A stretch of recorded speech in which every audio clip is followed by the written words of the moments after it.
Hello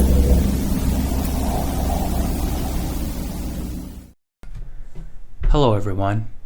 I'd like to welcome you to my new YouTube channel called TheArizonaSasquatch. TheArizonaSasquatch is dedicated to understanding and learning from the strangers in the night, Sasquatch. First things first, I need to give you a little bit of background information about myself. I'm married and recently retired. I spent the last 35 years working as an electrical engineer for the Department of Defense. I was a contractor and I worked with missile systems, and I also worked for NASA doing satellite ground stations.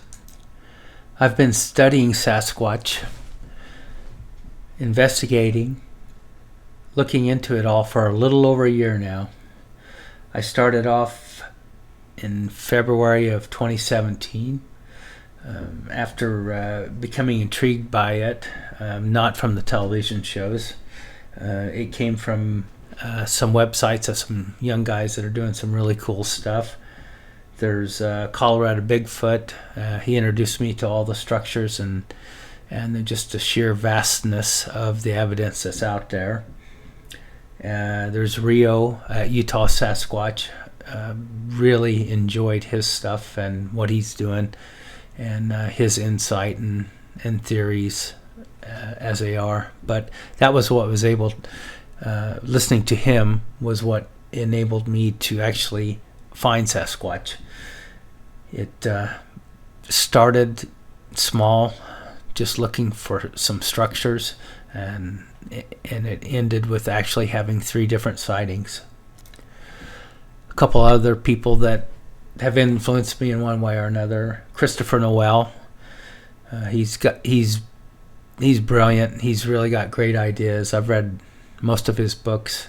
Good stuff. Also, Bigfoot Tony. I really enjoy reading his or listening to his analysis of sightings and stuff. I haven't sent him anything yet. I promised to do that, and I will get it to him soon. And I also enjoyed the Snow Walker Prime, the guy up in Maine, who's just a hoot listening to, and I can listen to him even if he doesn't say anything. I just really enjoy. He's got a good presentation. So there you go. My goal on this channel is to take the mountain of evidence I've gotten so far, which I've listened to and watched and played with for now well over a year, and actually get it organized in a manner that will be interesting and hopefully not waste anybody's time that's watching. To date, the majority of my investigations have taken place in Arizona. It's amazing the activity that's in Arizona. I don't see a reason at this moment to go anywhere else, although I've peeked around the neighborhoods in other states that I'm associated with, for example, Kansas, and surprise, surprise, I found evidence in Kansas, a lot of tree structures, not to the degree that Colorado Bigfoot will find or Utah Sasquatch, but nonetheless, it's one and the same. So what I want to do is get all this and put it into a format, like I said, that will make it interesting for people and hopefully learn some stuff. Because every time I go out, I will learn something, and I've learned some things that just blew me away, surprised. Some of the things I haven't seen mentioned on the web, and I don't know why. I don't know if people are holding back or whatever, but I'm going to present, in some videos and stuff, some things that I've noticed, and they're not all groundbreaking or earth-shattering, but they should all be good. One of the ones that I'm planning out in my head right now, which I think could be really important for a lot of people just starting out, it's how to take Sasquatch videos. There's not a lot of information out there on how to do that, so I'm going to, it may not be that long, but it's going to save a lot of people a lot of time and a lot of heartaches by missing the big shot or not even putting yourself in the position to see the Sasquatch. I intend to provide tips, and these are all lessons learned. These aren't things I invented or figured out ahead of time. It's usually because I saw something and the camera wasn't ready. I wasn't ready. Things like that. I was zoomed in, zoomed out, zoomed incorrectly. The camera's pointed at the ground. I wasn't paying attention. So there are things that will dramatically increase the probability of the person pursuing the photo or video in the woods success. And again, I've been through the hard knocks in that regard. As an aside, I think you could also say that I'm going to be able to provide what not to do, because that's how I learned what to do, by making the mistakes. I've recently, only in the last couple of months, I came across some really interesting stuff. It's something I call Sasquatch art. Now, I've seen, petroglyphs, rock formations, logs, some of the stuff at the gifting rock for like Rio, Utah Sasquatch, things like that. But I've found just recently some items that I know 100% were made by Sasquatch, and it just blew my mind away. I didn't realize it at first as I was looking at them, and then when I saw the uniqueness of each one of them and what they represented, it blew my mind away. So I'll have a video on that down the road. Also, just in general, for videos, I'll have encounter videos where there was whooping, yelling, rock throwing, that kind of a thing. I have a really good video, which I haven't edited or touched yet, of a tree being pushed over following a couple of wood knocks. You hear the wood knocks distinctly, and then the tree crashes over. So I have that. Then the sightings. I've had 3 sightings.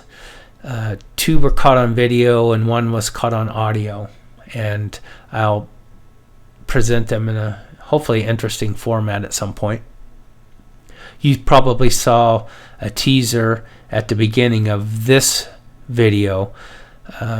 It actually had cuts from 2 of the sightings I've had, and there's more video for them, and breakdowns and some really interesting stuff that happened from both of those videos, and I'll provide that information later. But those at the opening of this video were taken by me, and it's the real deal, and I have more to follow on those particular sightings and videos. At the opening, you also heard some audio. I've got a lot of audio, and the audio I have typically is when I've left it overnight. I do have some audio that I've captured while I was investigating, and I will present that, as well as the overnight stuff, where I'll go ahead and edit it all out.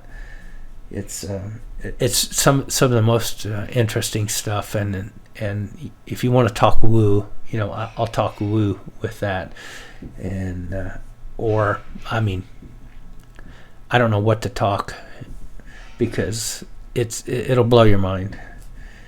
And I got the requisite number of photos of tree structures and And something that I find really interesting, I've found several, maybe 5 or 6 in the last 2 years, nests that actually have places, canopies or whatever, made small for what I think where young babies would be reared and kept and nourished in the wintertime. That's when they typically are made fresh, and you can find them. I can find ones from last year that now are just remnants, but it's I think it's the real deal. And I also have audio of young babies crying in the woods, and at 8 o'clock at night in February up in the mountains, and it's very interesting. I've got one really, really nice set of footprints. It's a trackway I captured in the winter in the snow, and I didn't even notice it at first. I was walking right by it, not paying any attention, and as I looked at it more closely and got out the tape measure and stuff, it turns out they were 54 inches heel to heel, and I have it on video. I have audio, still pictures of them as well, and I think you'll find that interesting. I'll put that together, the hunt for them, because I went out specifically that day to look for them, and found them. And then I did the math. I found sites and stuff that says, oh, you can predict your height. You can measure your height by measuring your stride, your walking stride. There's a lot of sites on the web. I did the math. The 54 inches was 9 feet 6 inches or something like that. Let's put it this way: if it was a human, people say, "Oh, that's a human." If it was a human, it was 9 foot 6 foot tall. So, which is more unbelievable, a 9 foot 6 inch tall human or Sasquatch? I'll let you decide. So there you go. That's the plans. I'll tweak the plans as we go forward, and I capture new evidence, and I'll hopefully add to the really interesting stuff over the summer and the fall coming up. So that's it, folks. Hope you enjoy and can learn something. That's my goal, is to learn from these people and try to understand them. I will never intentionally give away the locations where I'm going, and I hope you respect that. I hope they respect what I'm doing. I believe in something called observation without interference. I'm not going to go out and yell, whoop, whistle, bang on trees. The only chance I have of getting close is if they think that I don't know about them or don't know they're there, don't understand them. They know I'm there. Every time I go up there, I can hear a knock or a lot of times a whistle when I go into this section of woods or that section of woods. So they have me placed almost immediately. The last thing in the world that I believe anybody else should ever do is start acknowledging their presence. So don't expect me beating on trees and such. If I do, it means I've lost my mind. Hope you enjoy. More to come. Be patient. It takes a long time to do these videos. Talk to you later. Bye.